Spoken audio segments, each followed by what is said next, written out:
guys, it's Jamila here from Slapp. Today I'm going to be doing a video on all of my favourite launches, the best makeup launches of 2023. If you haven't subscribed already, guys, please subscribe. We'd love to have you in the Slapp family. And without further ado, guys, here is the video. It's my favourite video of the year. I get to go back and look at everything I've tried, and I actually was thinking that this year there haven't been that many good launches, but I feel like it's actually since summer there haven't been that many good launches. Before summer there were so many good products, and looking back at things I was quite surprised that there were things that I was like, oh my god, I can't believe that only launched this year. I feel like I've had this in my collection forever. It's such an important part of my collection, so I'm excited to go back through everything and show you guys what I've been loving this year. So first up is my favourite primer of the year. One of the most unexpected launches. I wasn't expecting this to be that good, especially after I first tried it. It had a little bit of a whiteness to it, and I thought, I don't know if it's really going to work for my skin tone, but it's been such a great primer. I'm actually going to be repurchasing this very soon because I think I've got 2 pumps left in this. This is the Dior Forever Glow Veil Primer.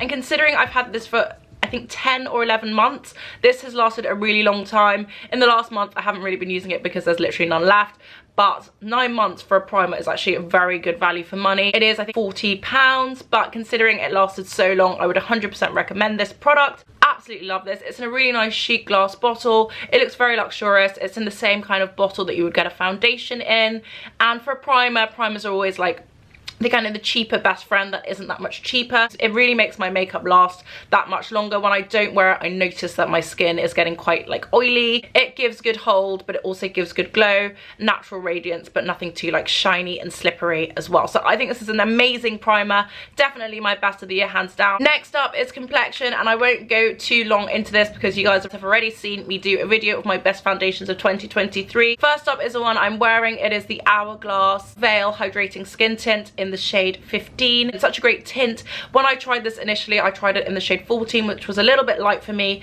I got up 1 step and it's kind of perfect. Not so much in summer just because I do tan quite a lot, but in winter this is just the perfect shade.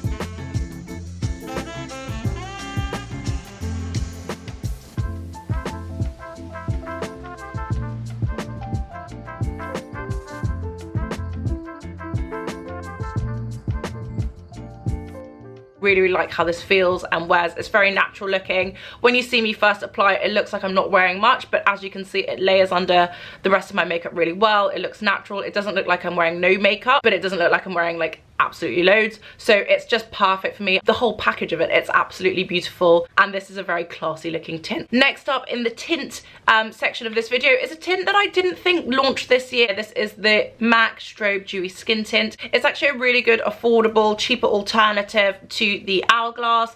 This one's a little bit dewier, it's a bit shinier, it's a bit more stroby, but it's really, really nice. As I've said before, I don't love it in summer just because like I'm already shiny and hot, and I don't need something else that's like shiny on top of my shine. It's just like too much shine. But this is really nice in winter when your skin is a little bit lackluster, the shine has gone, winter has set in, the grey is there.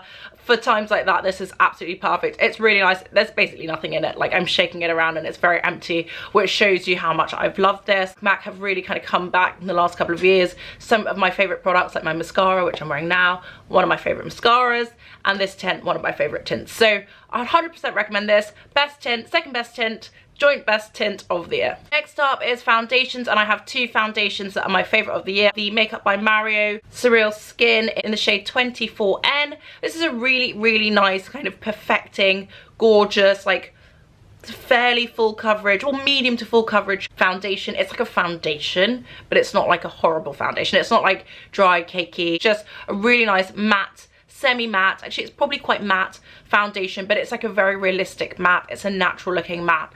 Very nice. Makeup by Mario, as you guys probably know, he's like a celebrity makeup artist, Kim Kardashian, etc.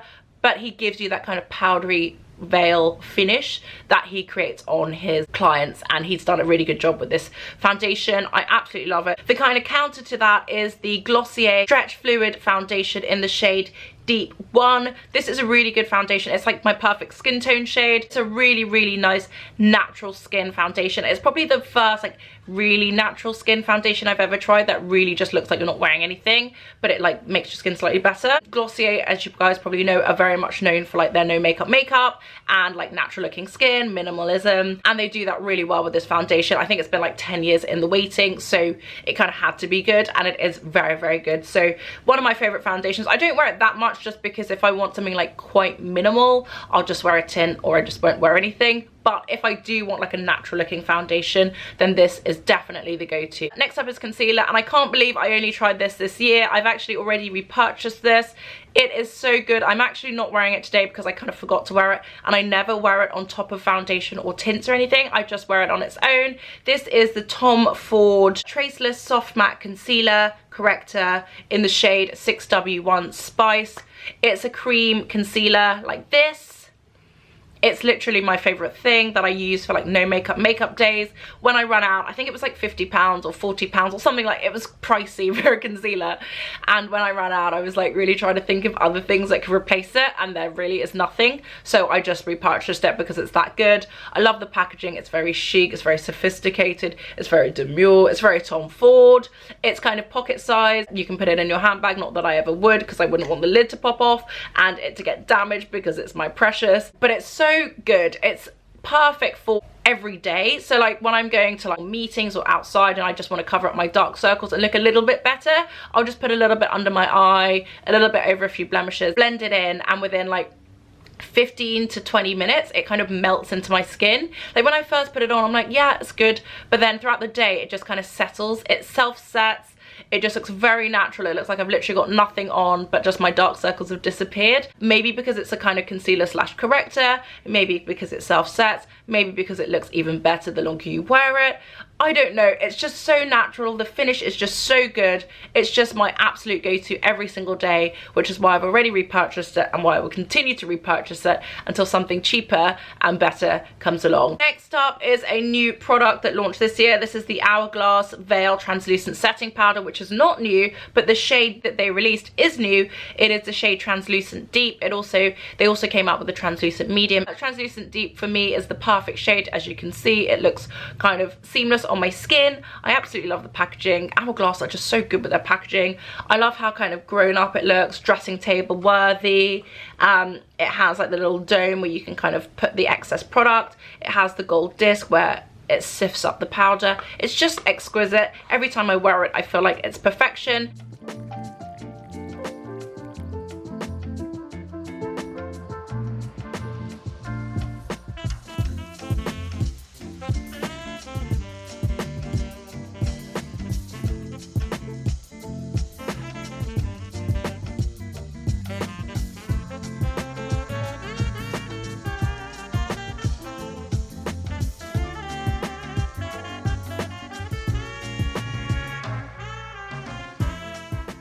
It's really good for me to kind of blend away my over application of makeup, which is every day. Really good for under the eye. But this one is just on another level. It's so fine. It doesn't feel talky. It doesn't feel heavy. It doesn't dry out my skin. It's just so good. It's just so good. If you only buy one thing this year, it might have to be this. Next up, a product I didn't realize only launched this year, which just shows how awesome it is. It's my kind of everyday bronzer, and you guys know I have a lot of bronzers. They're all sitting in my cupboard wondering where I've gone, but this one has been my go-to all year, pretty much since my Charlotte Tilbury broke. RIP. This is the Pat McGrath Labs Divine Bronzer. This is in the shade Burnished Honey. When I tried it, I thought it's nice, it's very subtle, and that was kind of it. But then I kept reaching for it and I kept reaching for it, and every day I kept reaching for it, and it became my absolute favorite bronzer. I think the Divine Bronzer might actually be better than the Divine Blush. I feel like I say the Divine Blush is like my favorite blush because I feel like it was so good, but I don't reach for it very much. I always forget I have it. But this I wear every single day whenever I'm wearing makeup. So it's my favorite. It's really good at setting cream products that you might have underneath. It's really good at kind of just bringing the whole face together.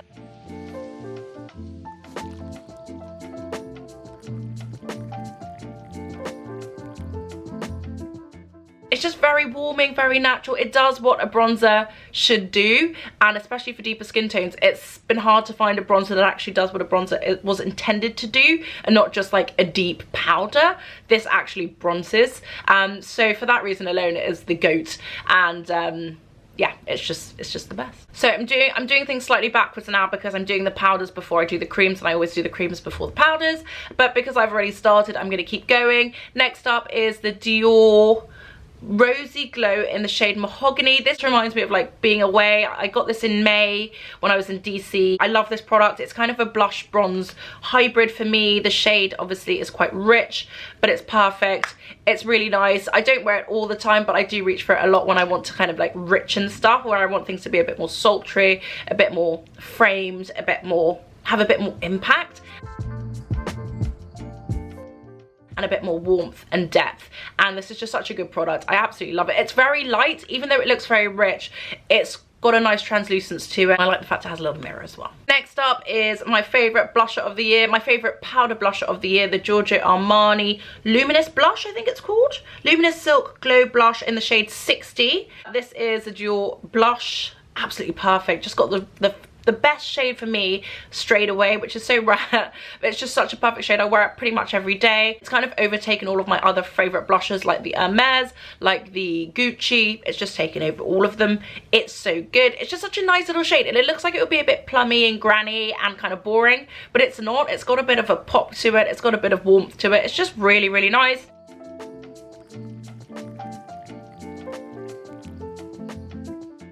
Doesn't ever feel too heavy on either. I think it's such a good shade, perfect for my skin tone. I would 100% recommend looking at this range, because it was so good, and there was a broad range for all skin tones. So if this shade is like not for you, there is definitely a good shade for you, because they had some really good ones, slightly brighter ones, some pinkier ones, some like cutesy kind of dull ones. Just such a good shade, such a good product, and I would 100% recommend investing in it. Last of the powders before I go into the creams is a product I can't believe it only launched this year. Another great Pat McGrath product.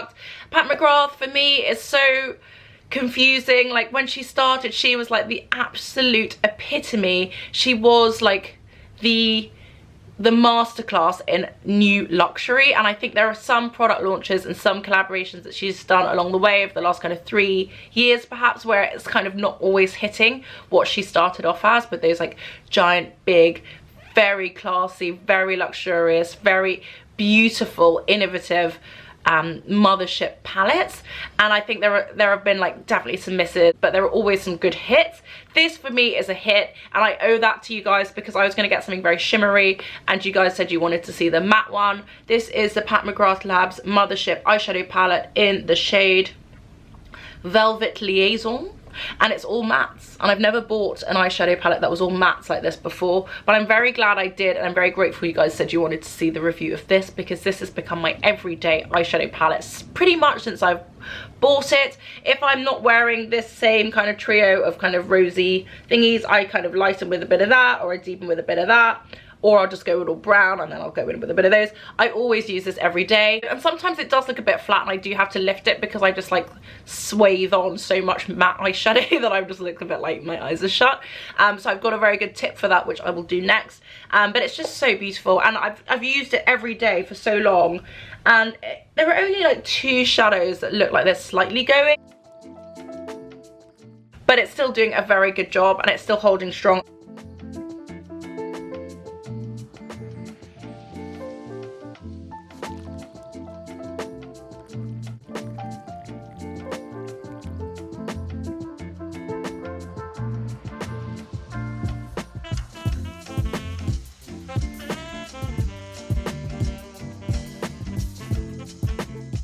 So it's just a really good everyday matte palette that works very, very hard for the money. I can't remember how much it was, but whatever it was 100% worth it. This is Pat McGrath at her best, even though it's kind of chill, even though it doesn't have any amazing shimmers, even though it's not in a nice black heavy mothership palette. It's still very, very good, and I'm very glad I got this. Going into the creams, and the thing that kind of is my lifter for the Pat McGrath matte palette, if I've matted out my eyes too much and they need a bit of a perk or a lift, I use this, which has been saved by that Mothership palette, because I tried this on my cheeks and it was nice, it's fine, it looks good in summer, it's okay. It's not as good as my initial one, which was the Pillow Talk Medium, which is just the perfect highlight shade. This is the Pink Gasm Beauty Light Wand from Charlotte Tilbury, pink in the shade Pink Gasm Sunset. When I tried it, it was nice. Did it do anything exciting? Not really. Was I thinking I regretted buying it? Slightly. But then I started using it as a small topper on top of my Pat McGrath matte eyeshadow, and it just changed the game for me. It just lifts my eyes. I don't wear it every day because I like that little special pop. For occasions I just want to like have a bit of a zhuzh, but it's so good for that, and I would actually repurchase it for that reason alone.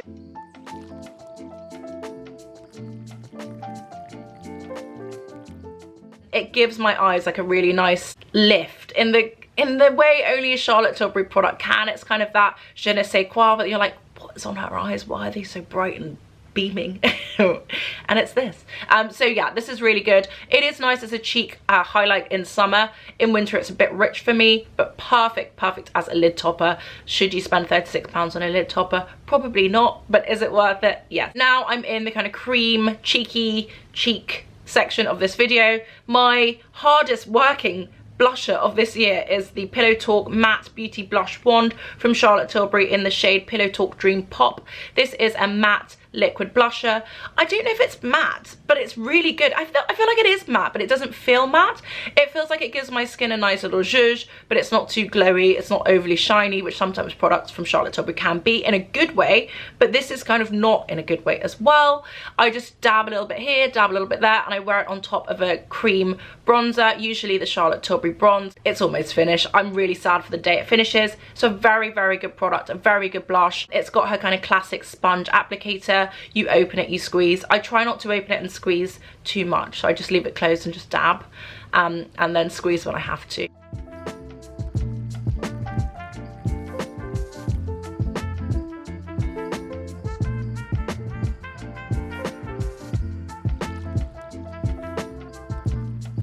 It's very good. I would 100% recommend buying this in this shade because it's so good. Next up in the amazing cream blusher category is the Pat McGrath Labs Divine Blush Legendary Glow Colour Balm. This is so small, in the shade Fluorotique. This is such a good product. It literally was my summer go-to.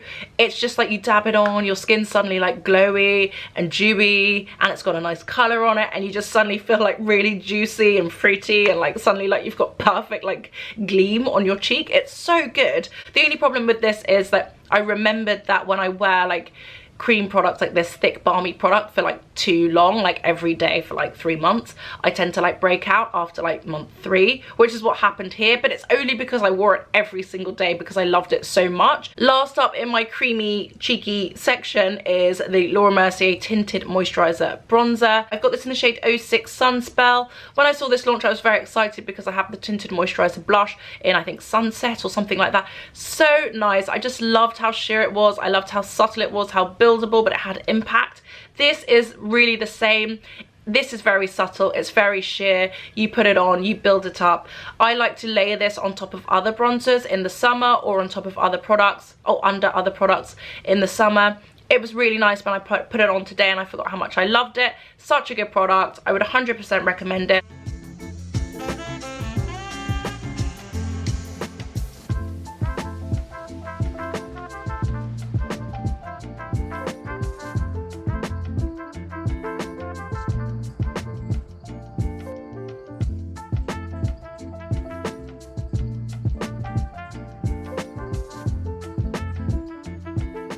It is small, but it is mighty. It's good if you like subtle things. If you like the Chanel bronzer, this is kind of the same vibe. It's subtle, it does something, but it doesn't do too much. It's very nice. It feels a lot more lightweight. It's more liquid, less cream, so it feels like your skin can breathe ever so slightly more. Next up is lips, and I've got 2 products that launched this year that I really love. I got this G Suit from Glossier in so many shades. I think I got it in 4 or 5 shades. This is my favorite one. This is in the shade Lane.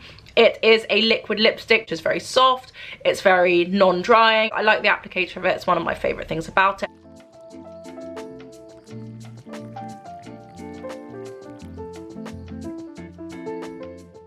It feels very light on, it's still creamy, it doesn't feel like sticky, which is nice, but it doesn't feel dry at all. So very, very good product, 100% recommend this. And last but not least, it's a product that is so randomly in my collection and so randomly in my tops, but it is the NARS Afterglow Lip Balm in the shade Laguna. This isn't a product that I dream about, but it's a product I reach for all the time. So it's just like a nice golden kind of natural looking lip balm that I just like reach for all the time. So it's kind of like the follow-up to my Tom Ford. Doesn't have the same tint, but very good nonetheless. It's very natural, it's very golden. I feel very beachy when I use this, and I love the packaging. It's just so nice. It's got a tinted, slanted, and you just pop it on. It's easy. It's so simple. So I think that's it for this year. Thank you for watching this year. Thank you for tuning into all my videos. Let me know in the comments down below if there's anything you want to see next year. Will you be buying anything? Will you be trying anything? Did you buy anything? Did you try anything? What did you like? What did you love? What did you hate? What are you shaking your fist at me about? Let me know in the comments down below. Hope you guys have an amazing Christmas. Hope you have an amazing New Year, and I will see you guys in 2024.